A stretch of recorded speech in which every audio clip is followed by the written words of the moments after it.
hello again, KCIW listeners, and welcome to Curry Café.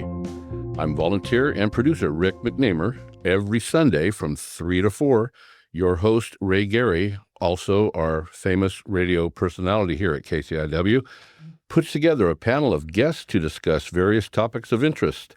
Listeners can participate by texting questions or comments to 541-661-4098. Again, that's 541-661-4098. Now here's Ray. Tell us about today's show. Okay, before I get into today's show, I want to just drop a little word about what I did last night. I went to the haunted house that I'm sure everybody in the community is familiar with. Every year, Clara puts on this haunted house and does a great job. It's the major funder of the Pelican Players. I didn't say that correctly, but that's the story. And it's a lot of fun. It's $15. You're supposed to be at least 10 years old, but I was informed of a 9-year-old that was in front of us. It's a lot of fun. If you think haunted houses are silly things for little kids, that's not what this is. Just go do it. Okay, and now we can go around the table and have everybody that's here introduce themselves and why they're here. Well, hi, Ray. It's always good to be back on the show. Thank you. It's always good to have you here. I'm Sue Wright, and I'm one of the founders of the Wild Rivers Film Festival. So we just finished our third year, and we're back with Robert Mann, who was part of our first year back in 2023. Good afternoon, and I'm Bev Juday. I'm the current president of the Wild Rivers Film Festival, and I'm here supporting Sue and our two wonderful hosts and Robert. Great. And I'm Robert Mann, and I'm an independent filmmaker, and what those two said. We have an hour to fill. If that's all you're gonna say, then it's going to be a long hour. Deferring. Well, from watching and listening, Robert and the ladies on the other shows, he's got a lot more stuff to talk about than just independent films. But Absolutely. interesting character. I really enjoyed all the shows that I've watched and heard. Really have. Oh, good. Thank you. So Buttons. no, Maybe there's somebody out there that doesn't know what an independent film is, and one of you can explain that. Well, independent filmmaking is basically you're on your own. It's not a studio film. So studio films have studio financing. They have the help of a studio. Distribution is kind of locked in. Independents go independently. We look for our financing. We look for the material first off. You secure the rights to the material. Once you do that, then as an independent producer, you'll get funding, and then it goes to casting. You find a director to helm the film, and then after all that's done, you are looking for distribution, film festivals, that type of stuff. I assume when you're looking for funding, you probably have a lot of relatives that are staying out of your way, like you're selling life insurance. Oh, damn it, he's trying to get money for another film. Right, yeah. They you knock on the door. Hey, it's me, remember? Your son, remember? You're the guy that hasn't paid me for the last one. Right. Yeah. But every now and then I assume you think you're going to get noticed or picked up or something. Do the independent films, as you're dealing with them now, do they make money? Some do, yeah, some do. Most don't.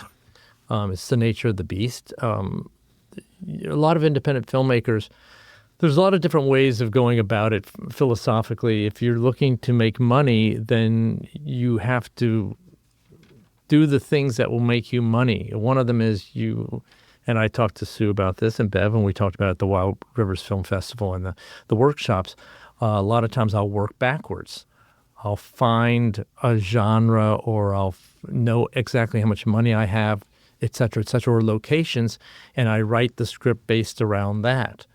And there's still a creative process to it, but what you're saying is okay, right now the main genre of films is action adventure. I was talking to my distributor, and he said, Rob, if you really want to make some money, action adventure is the number one. So you've increased your odds that way. Horror and thriller is a drop below that. And there is a big drop. And then it goes horror, thriller, probably family, comedy, drama is the least marketable. I would think that would be the most difficult to pull off as an independent film. It is, because action adventure, you're dealing with a lot of explosions and things like that, and et cetera. But people do it on a lower budget scale. Now, this is excluding, let's say, the star factor. Once you put a star into it, then all bets are off, because let's say you get Jeff Bridges for a drama, which is the least in terms of a genre, but you put Jeff Bridges in, now all of a sudden that goes up to the top, but you can't pay him his full studio price. It's impossible to make money. So you hedge your bet and you work other deals. Did anybody see Copland? I did. Okay. It was with Stallone, Harvey Keitel, Robert De Niro, a couple other people. That film was made. Yeah, big stars, and this was at the height of De Niro and Stallone. So they were $20 million players, $15 million players. Harvey Keitel was probably around 10 at that time. Well, they shot that film on a $7 million budget, and you're saying, oh, well, how did that happen? How'd they get all those guys? Yeah. So they made a deal. They all loved the script so much they brought their prices down so they could make the movie. They mitigate the risk now, but you've got all these people. It was a success, and it was a financial success and a critical success. But they shot it for about $7 million. Stallone did it for scale, SAG scale, because that's the minimum he could do it for. But they got back-end deals, and they got a percentage of the film and things like that. So you can, as an independent producer, you can work different ways around certain challenges that you may have.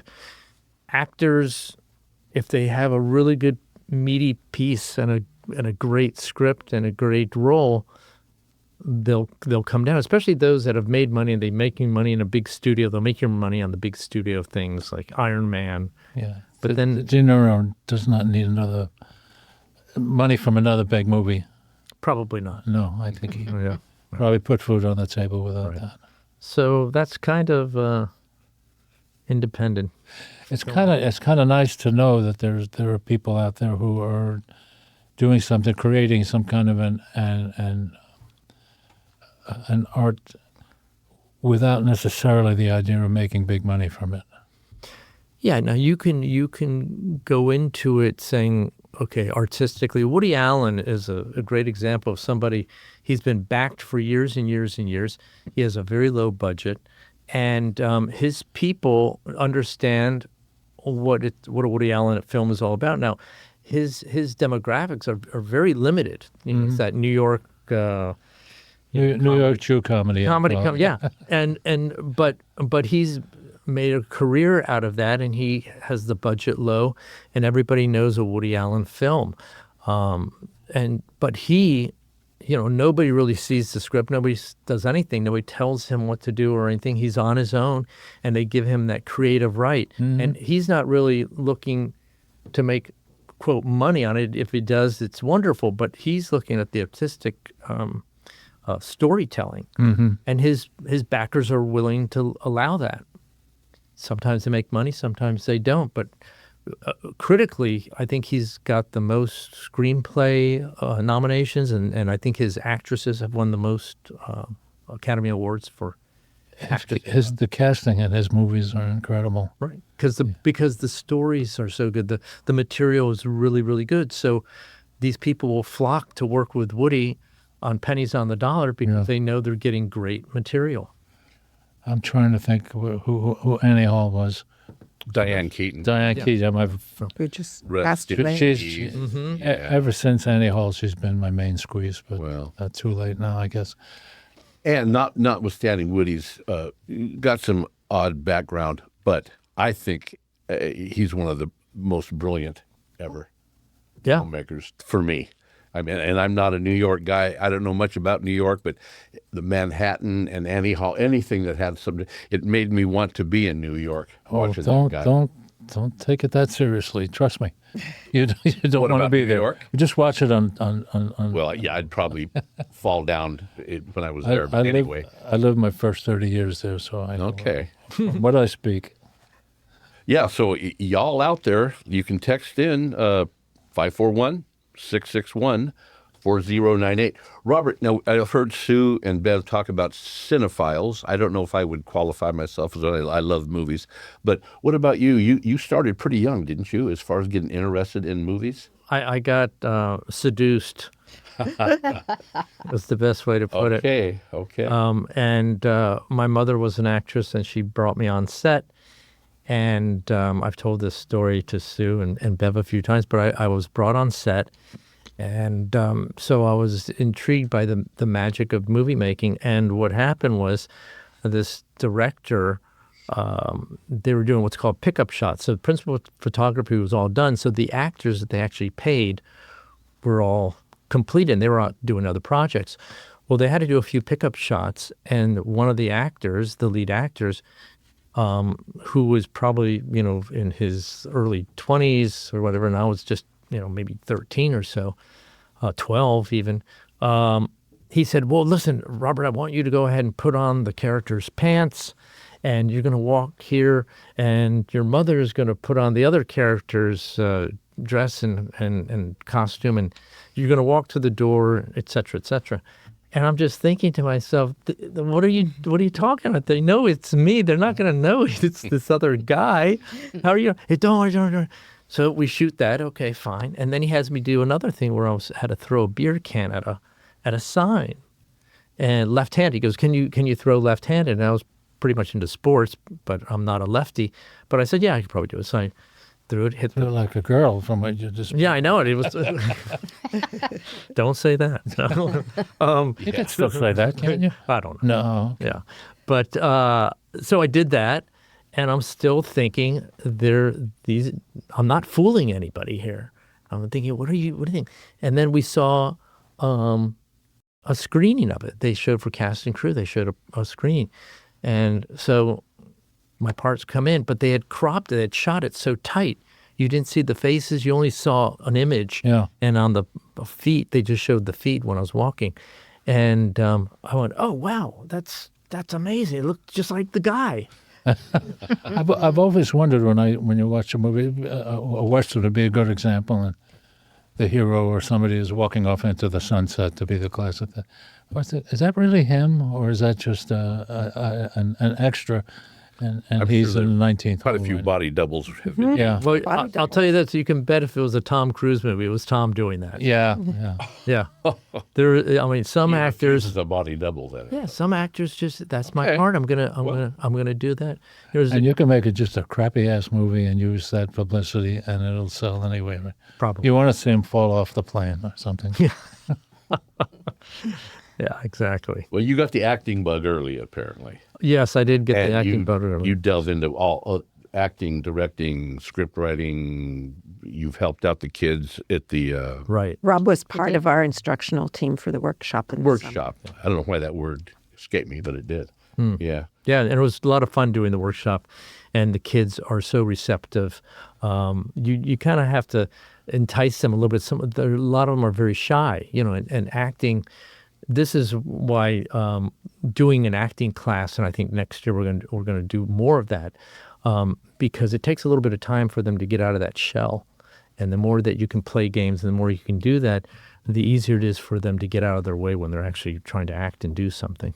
I saw a little bit of that when we did that Wild Rivers promo thing. Yes. And when you, which I love the last little progressive commercial. The That cracked me- pre-aggressive. I'm sorry, pre-aggressive.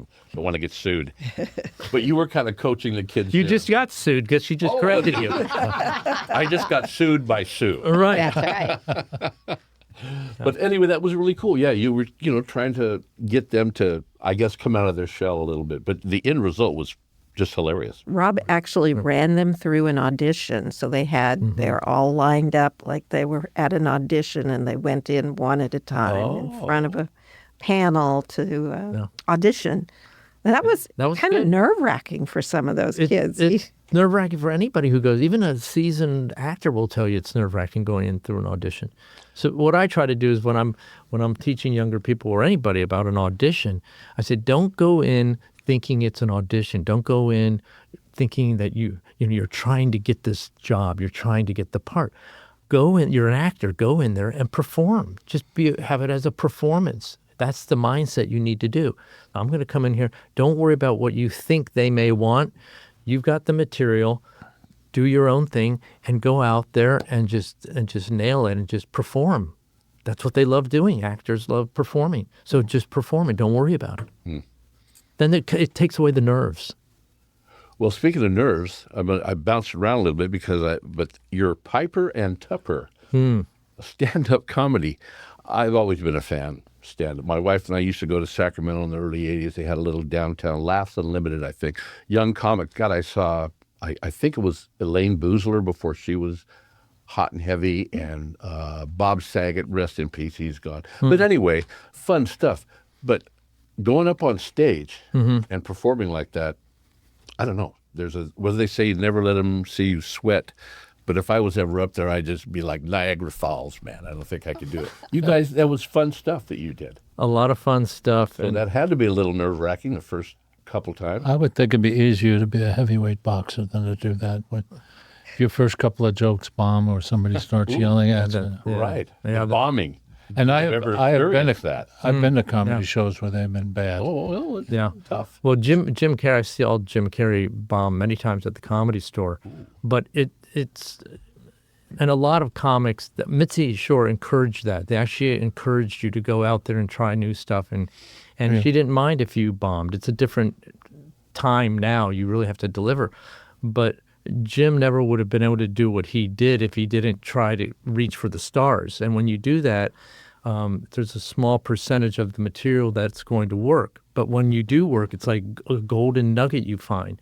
So you have to bomb in order to be really great, like he has. And the ones that really put it all out on the line are the ones that are very creative and very individual and original.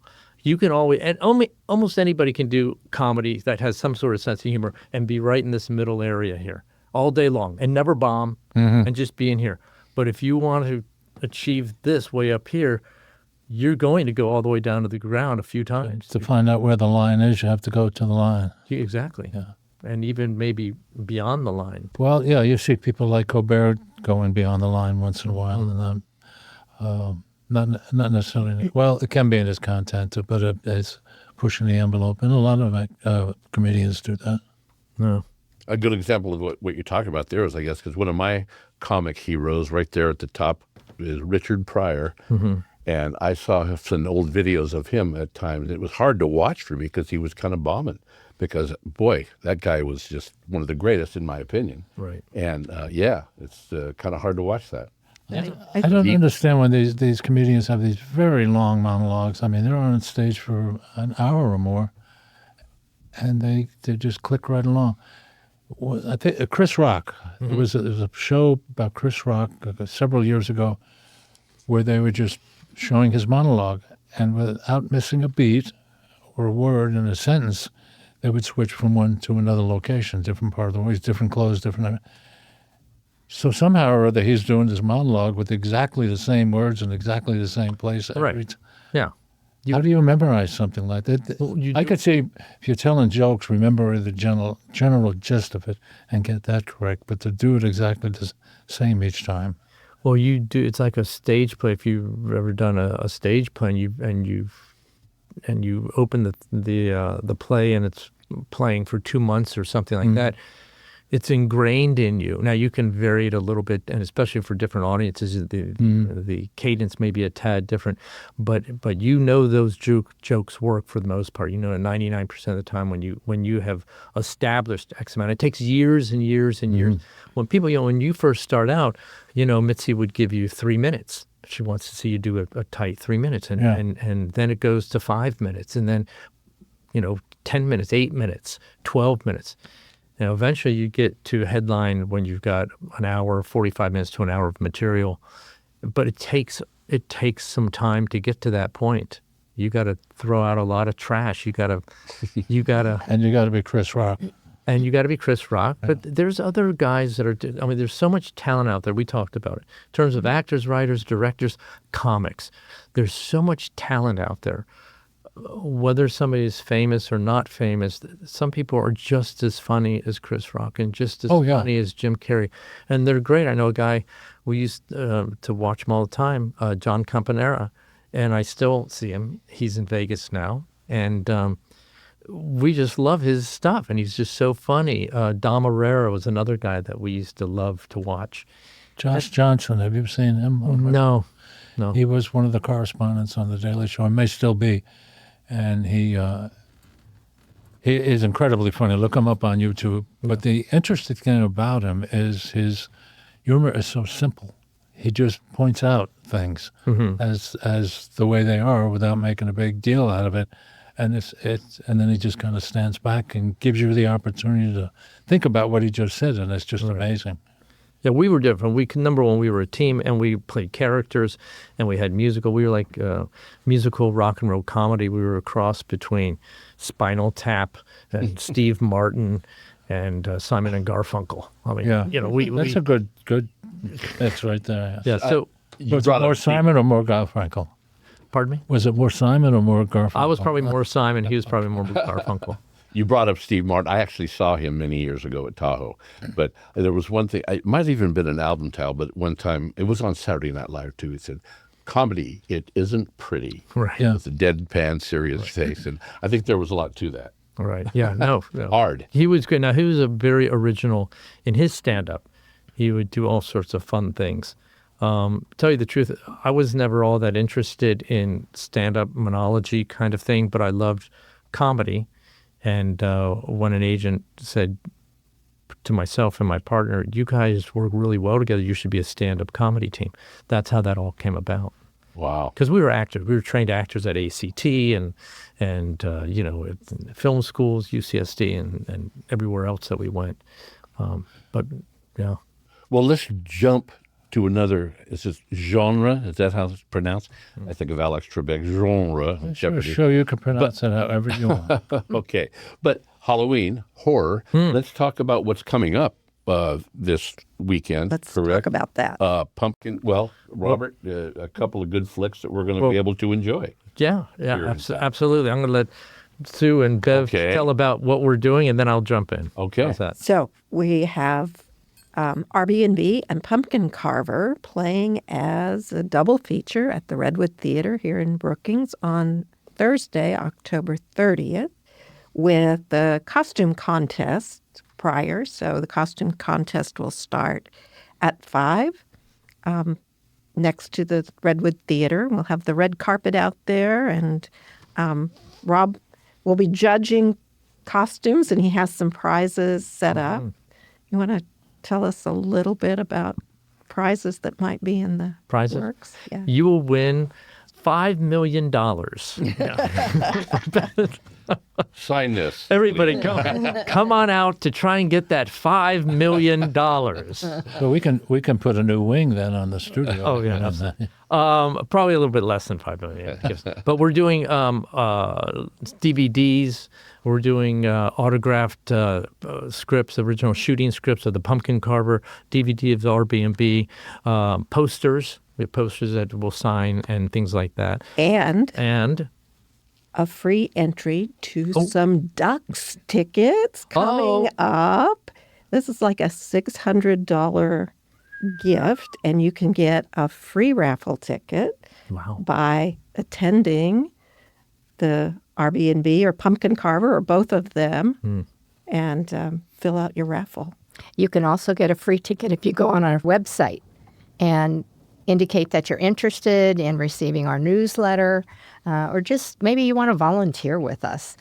We're happy to have our audience, whoever you are and wherever you are, let us know that you're out there. So we will give you a free entry, and you're welcome, of course, to purchase as many more as you like at $10 a ticket. Okay. And then we'll do that drawing on Monday. Not this coming Monday, but no. Monday, November 3rd. I think it's 1st. I think it isn't it? 3rd. 3rd. Right. Yeah, Monday, November 3rd. And so Thursday is the Redwood double feature, red carpet, and all that. 5 o'clock starts the red carpet. And then 6 o'clock starts Airbnb, and then right after that, probably a little bit of a break, clean out the theater, and then the pumpkin carver starts after that. And you can get one ticket if you want, one film for $9. If you want to do the double feature, it's $13. And then Halloween night, ladies, we're at Yes. Porta Pints. Yes, you're at Porta Pints, South Beach, down in Crescent City.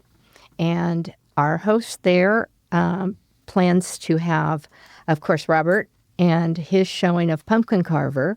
That's going to start at 6 o'clock, but you're welcome to get there early, get your tickets, come on in, have a drink or two, and then we'll start the show at 6. At the end of the show, which is 90 minutes, you'll have a chance to interact with Robert, get to know him a little better, and hang out even a little bit. And then there's 3 bands playing.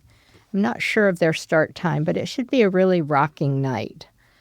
And of course, again, just the reminder that just for showing up down there, we're going to give you a free entry into that raffle.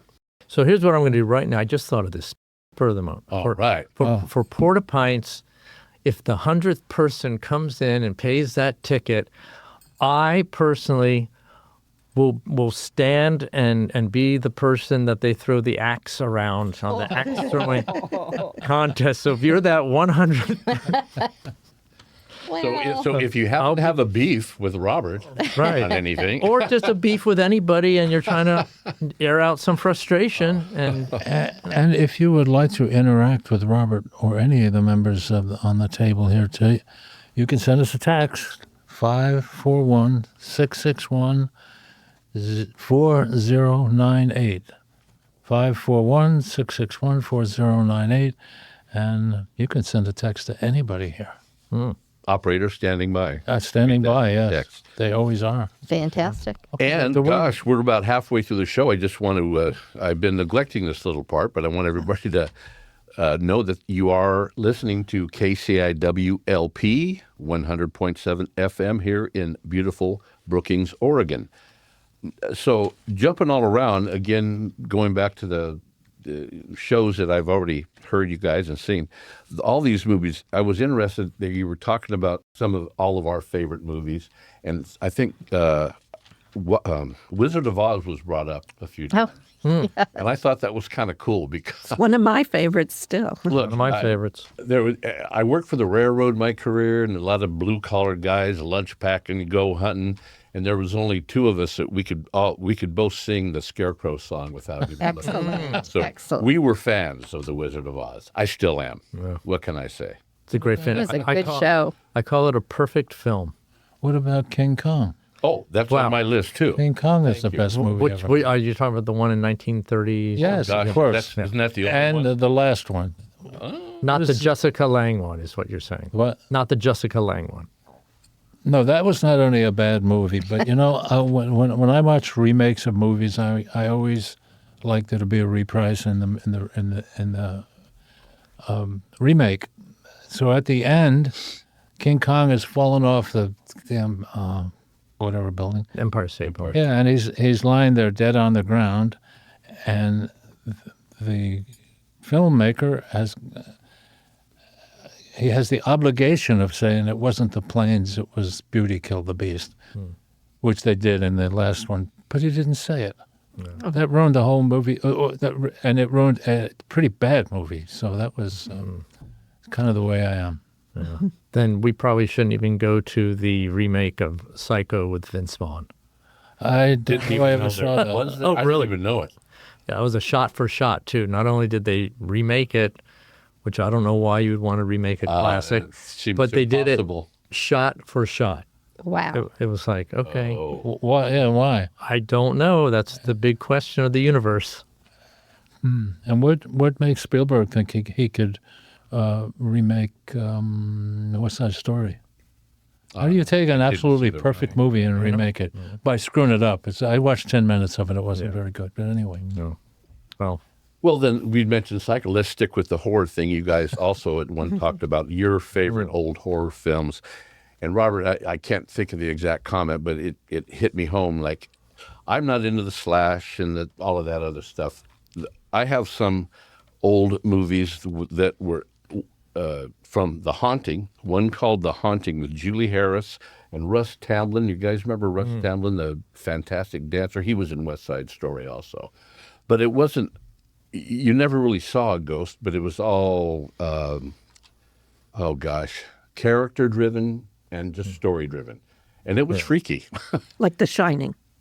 Oh, Like gosh. The Shining, yeah. Yes. I don't like that movie. That movie is kind of creepy. It's creepy. It's supposed to be creepy. I It's know, but Stephen King. I don't like that kind of creepy, though. Ooh. But if we're going to talk about old horror movies, you have to talk about Bela Lugosi's Dracula. Not a fan. I hear Really? that Bela How can there not Lugosi's be? Dracula's showing up on Thursday night. Yeah, he is. Yes. He's been. Oh, well, then I better not say that. He's been channeled. He's channeling. Okay. Okay. So what don't you like about Bela No, Lugosi? no. Yeah. I guess I just wasn't a big Dracula fan. About the dragon plan. So, So you didn't care for the Children of the Night, huh? no, never saw it. What sweet music they Never make. saw it. But the another one I wanted to bring up was called, these are kind of obscure, but I love them, The Uninvited with Ray Milland. Has anybody ever seen I never that? saw that one. Okay, I guess I'm going down a wrong road. I shouldn't. What about I that one remember where the Ray Milland. Ray Milland. Yeah. And, well, it also, okay, I'll stop there because what about I'm that the only one one that saw it. where the beautiful girl needs to get away from the city, so she goes to the cabin out in the woods so she can get away from herself and write that book. And on her way to the cabin, she runs into somebody, a gas station, and asks directions. And the guy is kind of weird, and it goes on from there. I never heard.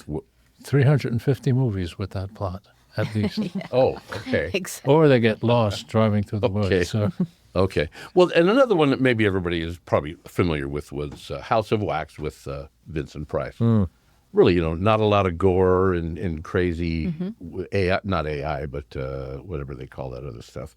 Just a good story, of course, with Vincent Price. How could you miss Did anybody see the Others with Nicole Kidman? I haven't. No. They consider it a horror film. I'm not sure if it's that, but it's a really wonderful film, and it's with her and her two children, and they're in this house, and they have to black out all the lights of the house because the children have this disease that they're light sensitive and they could die from it. But anyway, it's a very ghost oriented type of thing. But I think that she has a monologue at the end that's really wonderful. It's one of her best performances on the I'll have to film. put that one down in my to-do list. I Yeah, suppose. and the children are wonderful too. They're just so good. Okay. It's a well done film. Like I said, I don't think it's a horror. They consider it a horror film, but I think it's more of a thriller going Psychodrama into type of thing, ghostly kind of. Yeah. There's a lot of elements, a lot of scares to it. Doors opening and slamming. Okay. This time of year, Netflix list fills up with that kind of film. Tons of them.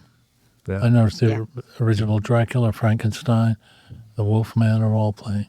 And I think the all-time best one where they fused a little bit of horror with some comedy is Mel Brooks' Young Frankenstein. Oh my! Yes. You were Seen it Absolutely. 25 times. You're talking. Maybe, and- You're talking top of the hill now. Well, I mean, I just thought that. Yeah. Don't get no better than that one. Right. No. That's with Abby Normal. Yes, and stay close to the candles. The stairs can be All good treacherous. stuff. All good stuff. Well, it's that time of year. Like I said, that's why we're focusing a little bit on horror. That's why we're here for the Halloween horror, Yeah. ghosts Coming and in. goblins. Okay, maybe we can back out of this subject for just a minute. Oh, no. Why? Oh, Go ahead. okay, never mind. Go ahead. No. No. I'm just teasing. Somebody mentioned the word volunteers before. I did. Suppose we have somebody who don't know nothing and is not very talented, but would like to come and hang out and help. We would love it. We would love for you to come and hang out. Oh, well, what about me? I said Anyone not out there? talented, don't know nothing. There's no prerequisite that you have to have any experience doing any of this. Suppose it was me I was talking about. Let's just suppose. Okay, suppose And I showed up someday and said, you need some help. we would say, come on in. And they wouldn't tell me to sweep up. No. We See, would ask, what do you when I like came to do? KCIW, like with the person I just described, I literally volunteered to be like the maintenance man and sweep up. And Yeah. Within a year, I was the president. So it shows how hard up they work for volunteers. And I have yet There's just I have so yet to much. sweep the studio even once. There's so much to do. Okay. That what we try to do is ask volunteers what they're interested in and sort of point them in the direction of opportunities that match up with what their desires are. And it works out well. And if you try something and you just feel like, well, that didn't work out, I thought I was going to have fun taking tickets and I'm not. Yeah. Again, we have so many different things that you can do. It doesn't matter what time of day or evening that you're available. We can be flexible with all of that. And you can work all 4 days of the festival. You can work fewer than 4 days. You could work 2 or 1 or just afternoons. Again, don't limit yourself because you imagine that it has to be 4 hard, long 12 or 14-hour days, because it doesn't. I've done those kind of things, and they actually turn out to be fun. The 14 hours goes by very quickly, and you've made some new acquaintances, a few enemies, and you've had some epiphanies, life-changing episodes. So I think it's life-changing. we actually have a paid crew of about 8 for the film festival, and they're the ones that are there from 8 in the morning till after midnight.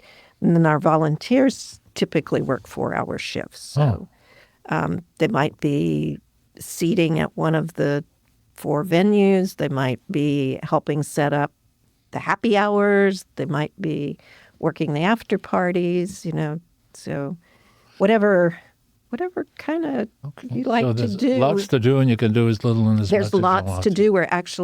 We interview the filmmakers who are here during the film festival for our podcast. So if you like sitting in the sound studio or you like interviewing people, we need photographers, we need videographers. So That's right. we really do pull from the community, and it's a community event, the film festival. Oh, God, yeah. It's a big help for businesses around here, and it's just We gather in the fun streets gather in the streets in between films and run into people and at the little what did you call them, parties or The happy hour. happy hours? Yes. Yes. Happy hours and after parties. So I think we had 11 different parties last year. And your after so that party. seems to be the big focus. Let's Everyone get together likes and those. party. we might get a reputation as the party people. Hey, that's good. But we did our happy hours, we did them in local art galleries. Right. And that was really fun. It was It fun was. for the art gallery folks, and it was fun for a lot of the citizens of Brookings, and not counting our filmmakers, because many people here who are local hadn't even been in some of those galleries. There was one Including me. I had ever been. First time I was in the Brian Scott, and it was great. Just so fun. Yeah. Yeah. Yeah. And they had great hors d'oeuvres and Oh, drinks. yes. And many drinks. Yes. So every single day was a different art gallery. Yeah. And then in the evening, we had after parties. And for those who like to party long and hard, hey, you had places to go and you could run into filmmakers there. Our filmmakers tend to like to party after the Yeah, event. they were the night owls. A lot of So parties. for By people, night owl, yes. By night owl, you're talking about 8:00 or Well, for me, but no. when I saw 10 the or hours of the later. last one, I said, I'd like to have been on our way. Yeah, I did a couple of 12 o'clocks Yikes. nights, and that was But for volunteers who are interested in some aspect of filmmaking, including the students from our workshop, it was a chance to get to talk to filmmakers. Some of the filmmakers Yes. that are here are student filmmakers. They're in film school, and some of them are new in their careers. And so they got to talk to lots of different filmmakers here and there. It was a really great conversations that occurred during the film festival among community members. I think that's one of the most fantastic things about it, is that given where our location is, how likely is it that some of our kids in this town will interact with filmmakers on a one-on-one? Before the film festival? Probably not too likely. Oh, I mean, it's just such a great opportunity. Yeah, and one thing that the film festival people were talking about a lot was we live in such a fantastically beautiful area that Yes. it's becoming more popular with people wanting to make films here. Yeah, Dan Springen, our executive director, has been saying it's kind of a joke, but he's been saying you can put a camera on a tripod and spin it, and it doesn't matter where it stops. It's going to be a beautiful setting. When I moved here 7 years ago, that's exactly what I was thinking. It's magnificent here, just the scenery alone. Sure. So, and real quick, back to you, the independent films. And Robert, you had mentioned, yeah, people can make money in independent films. What about some independent, maybe actors or actresses that have gone on? Do any records of that? You know, somebody that started in independent films, and Well, the independent film really began with John Cassavetes. Oh. I don't know if you remember John. you remember that, Right. And even tell you the truth, on some level, a lot of people don't realize this, but Jerry Lewis used to make little movies, little home movies and stuff like that. And he would actually screen them to invited industry people. And this was even during when he was with Martin and Lewis and they're making all these big films. But Jerry, because he wanted no idea. Yeah, when he wanted to learn films. And he had Dean on a couple of the films that he did, and he just shoot them at his house. But that independent spirit that he had, and that was kind of his learning ground for independent filmmakers. But all of that, John Cassavetes, and it just keeps going on and on and on. And who was the big guy for independent, the producer? Ron Howard got his break from him too. Oh. The guy would back all of these really low-budget indie films. I forgot his name now, but he did it. Oh, I just had it. I can't remember. But anyway, but yeah, you know, Rodriguez did independent films. There's all these guys that started. Quentin Tarantino, in a way. Tarantino did. Richard Linklater comes to mind. Yeah. So, He's out of Austin. Yeah. He did School of Rock, and he just didn't like being in this. You know, that was his entree into Hollywood, and he didn't like it. He went back to Austin. Yeah, Film Boyhood. The others. Independent filmmaking gives the artist, the filmmaker, a lot of freedom artistically, and especially if you have your contracts with the producers, that you have your final say and everything else. They let you be. They'll and that's the beauty of it. More artistic license, maybe. Much more artistic license and artistic freedoms to really express what you want to do, as opposed to having a studio on your back and executives on you and telling you what to do and what not to do. Artistically, and it's really frustrating sometimes. Who you should cast, who you shouldn't cast. There's all sorts of. There's a famous line in The Godfather where the studio didn't want Al Pacino to play Michael Corleone. And Coppola was insistent. So the studio forced Coppola to keep auditioning all these different actors. So he brought in everybody. But what he would do is he would, and this is for days. So every day he'd bring Al Pacino back. So they saw him doing another audition. They saw him doing, and Al was even saying, look, Francis, they don't want me. It's fine. We'll do another movie. And as an actor, if you're not wanted, it's really difficult for you to perform. If you know that you're not wanted. And he was expecting any time to be fired. Once they started rolling, the studios, the executives would see the dailies, and they were just not pleased. And he was expected to be fired at any time. Wow. Until the scene where it was the restaurant scene where he shoots. Restaurant? Yeah, in this restaurant scene where he shoots him in the head and he walks out. Then all of a sudden they go, oh, okay, we see it now. How could you expect to find a more perfect person to play that role? Well, He's I know. just brilliant in it. Yeah. Well, a lot of people, don't forget in Rocky, they loved his script, but they wanted all these other actors to play Rocky. They never saw Stallone in it. He was a nobody, and they wanted Redford or they wanted James Caan. I can't even imagine I that. can't. They No. did. He's too pretty to play Rocky. Yeah, Ryan O'Neal. They had all these Oh my guys. goodness, they were all the pretty boys. Yeah, they had all these people, and he just said no, and held out. And it's just, I mean, it's hard to picture anybody but Stallone in that. Yeah. I wanted to. Ronald Reagan was one of the people that was chosen to play Rick in Casablanca. Could you imagine Ronald Reagan doing that? No. That was an incredibly accidental movie. It was a low budget B movie. It was Casablanca, right? Yes. Yeah. And didn't I mention that? I guess I Yes. did. No, you did. Okay.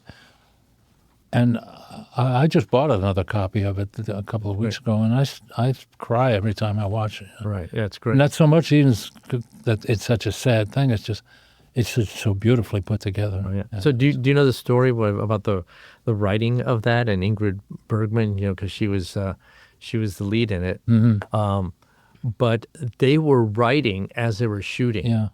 And then when they went to the airport scene, they weren't exactly sure how it was going to end. At least that's some of the hype. I don't know. Well, they weren't sure how it was going through the whole film. Yeah. So she comes up to the director, who was it?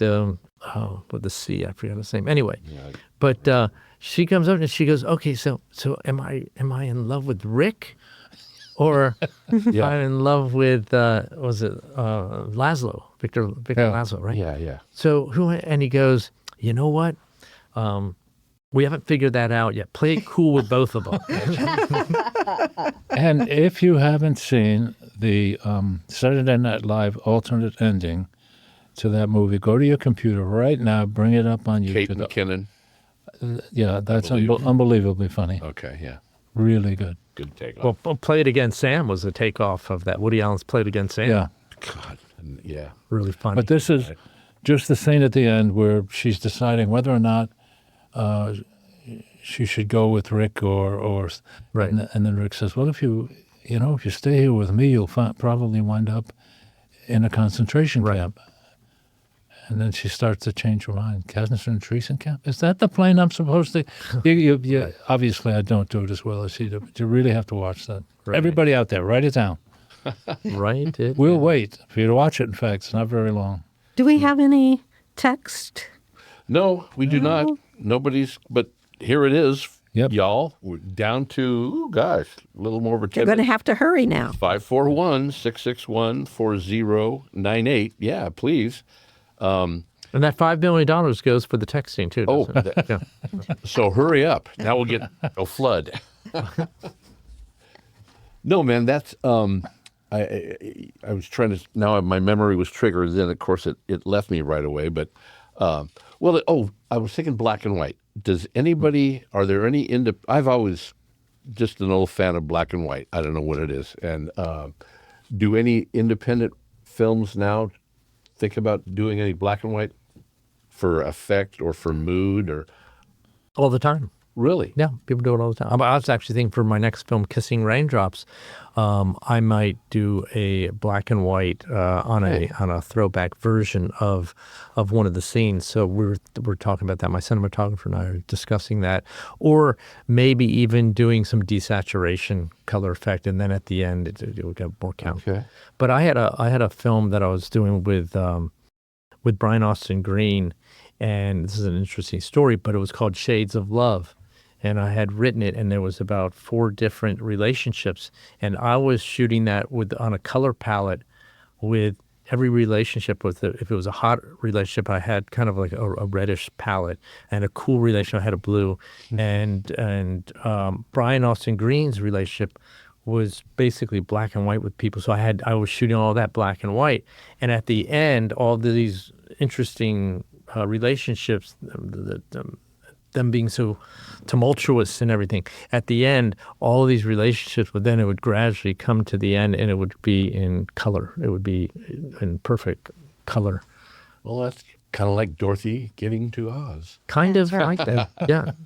First part was black and white, and then we went to color. Right. Well, so Robert, how many movies have you done, roughly? Can you even count them?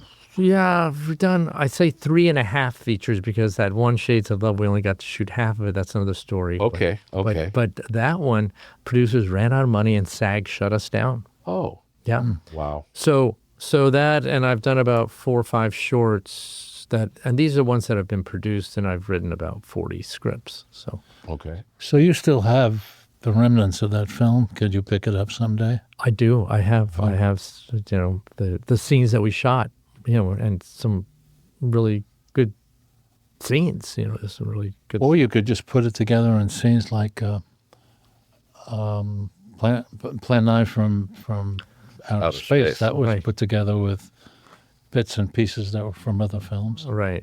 Yeah. I don't own the rights to it though. I was Okay. I was a gun for hire on that one as a writer director. I don't think anybody claimed the rights to Plan 9. Now, can you talk?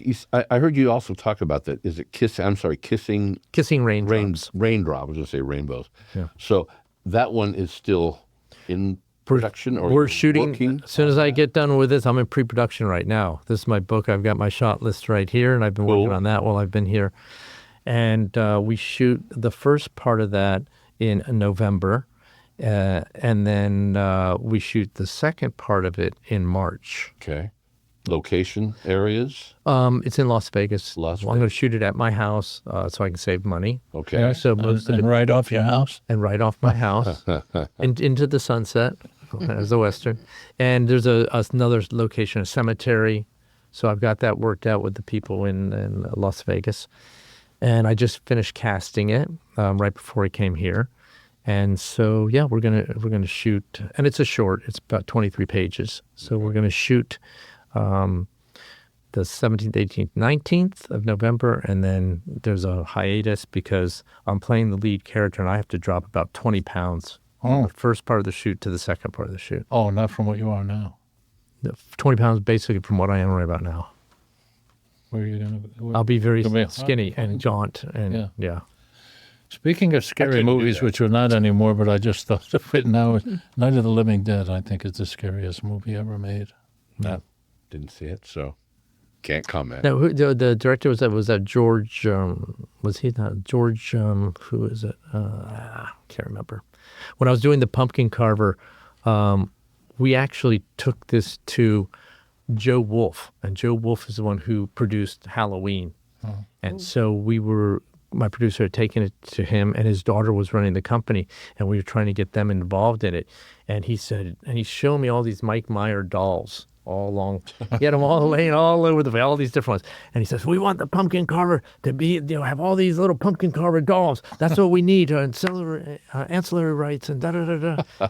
And his daughter, they read the script, they liked it, and they didn't want me as a director. There was a couple of reasons. One of them was they had made, quote, some suggestions, and they said, it's your script, you don't have to do it, but we think instead of the protagonist being the antagonist being a fencer, carving Pumpkin's face, I had him as a red herring because he's a fencer. I'll make him a football player or a baseball player. Oh, it fits right in. I It's don't know why- right. I have no idea why you didn't think of that. I didn't. That's why you have to have stuff approved by people. Right, it went right over my head. I said, "Oh, the obvious, a baseball player. He was Don't you bludgeoned to have death." somebody at home you can run this stuff by? Yeah. Maybe a 5-year-old. Yeah. So anyway, needless to say, that didn't work out. She didn't. How am I supposed to hire you as a director if you can't even take some advice when you're writing? And by the way, I did a whole rewrite for them for free. Oh. So they didn't even pay me for the rewrite, and I did it to appease them on some of the things. They also wanted it to be mostly all white characters. I had a lot of different. I had some other, some African Americans in it. I had, so different nationalities and stuff. Yeah. And they thought it should just be. It's got to play to Middle America. It's got to have all these white characters. Good heavens. Yeah. So needless to say. This is why you remain an independent filmmaker. For wonderful reasons like that. Willie Nelson has a song where he, I don't remember exactly how it goes, but he's telling all you record producers and people, you go to hell, I'll write the songs, I'll do that. Yeah, they try to change his songs around. Yeah. It gets crazy. Yeah. Before we go, I have a shout out because we're doing all this Halloween stuff. But Yes. then Halloween is over, and we actually have a film screening on November 1st at the Afternoon Indie Series at the library. And it is actually film related because it's Eve Annenberg's The Work, a conversation, and it's a documentary about the 3 women who launched the film school at Juilliard. And so that first cohort included Robin Williams. And because these women were in their 80s when Eve begins the documentary, and one of them is not well, she expanded the documentary to talk to a lot of these people who were at Juilliard in this first cohort and have gone on to be big names, but not all of them got through the film program. So it's a really fascinating film. And again, that's November 1st at Chetco Library At 2. at 2 o'clock. Okay. That's great. Yeah. Yeah.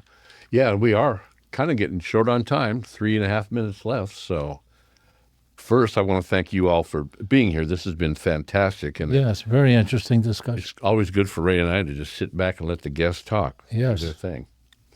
Thank you for having us. Oh, Appreciate it. no, this has been great. Yeah. So, like I said, Pumpkin Carver, Airbnb, coming up the October 30th. 30th, Thursday, this Thursday. Okay. Yep. Okay. At the Redwood, and then And then Porta Pints on Halloween evening with axes and beer. Okay. You always want to have on a Halloween axes, beer, and a horror movie. It sounds like a great Does it get me better than that? heck, Okay, it doesn't get better than that. Let me tell you.